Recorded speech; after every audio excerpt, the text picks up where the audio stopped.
Hello, hello, hello. It is Jenna Cantor. So I am coming to you live to talk about how common dance injuries are in either a Broadway show or a dance company based off of the evidence at this moment. So it's on my computer here. This was off of a systematic review. So let me quickly explain. A systematic review just means that they're taking a bunch of smaller studies and compiling all the evidence to come up with a conclusion.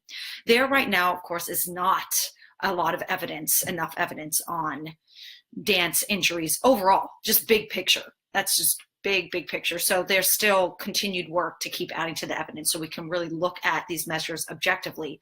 However, with what we have, there is some data. What I mean by that are numbers that we can use to guesstimate the amount of injuries that a dancer could have in a year. So the numbers that I'm seeing here from this study, the systematic review that looks at a bunch of different smaller studies, is that it's the more of an amateur you are as a dancer, the less training you have, the more likely you are to have an injury. That makes sense because your technique and everything. And then also the overall incidence of injury among amateur and professional dancers is 0.97 and 1.24 injuries per 1,000 dance hours. Let me put that in better terms as I switch so I can see myself as I'm talking to you.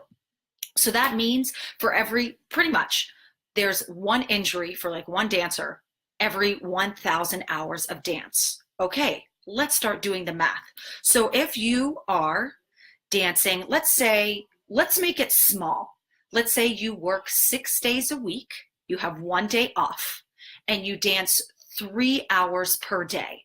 So I know that there are days where you dance significantly more than that, but let's just do it small. And let's say you're dancing 3 hours per day.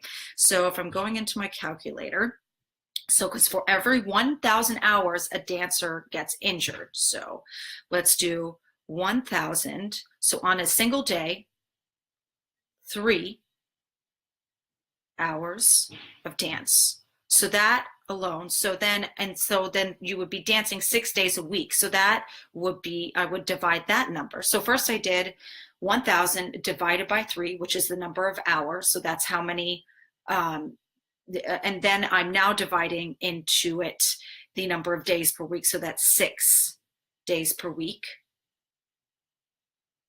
Oops. Hold on, so let me start over. So 1,000, so math, divided by 3 hours per day is 333 divided by 6.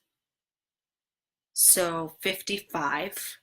So every 55 weeks, somebody will get injured. I believe that's what the math is telling me. Every 55 weeks. So 55 weeks. So basically at least one dancer a year, approximately, if we're going very conservatively in the likelihood that you're only dancing 3 hours. Let's go for a rehearsal time.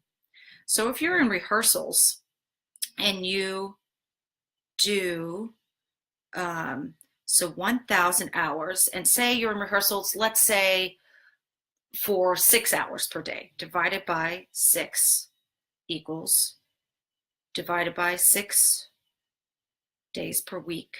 So every 27 weeks, you'll get injured with those kind of hours of 6 hours of dance per day. So basically what I'm getting from this is for every 1,000, you're getting, it was saying 55 weeks. I think there's approximately 52 weeks per year. So I'm going to go back to the first number that I calculated. If you're just doing 3 hours per day with 1 day off per week, you're pretty much likely to have an injury, at least one injury every year. That's significant.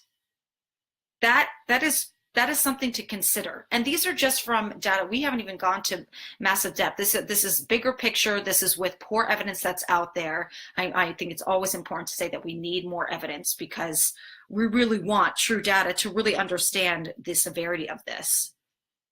So pretty much from that, everyone has the opportunity to get injured. This is why I'm passionate about injury prevention for dancers. This is not going into this isn't studies that go into if you've already been injured. that's a whole other statistic. If you've already been injured before, the chances of you getting injured again are very, very high in the same area or in areas around that. So I just wanted to bring that to attention now so you can just start seeing more numbers and help bring value to injury prevention, because I really care about the performers at large, and I want the value of taking care of yourself to be put on a high enough level so you start creating healthy habits to have a longer career and a healthier retirement. Thanks.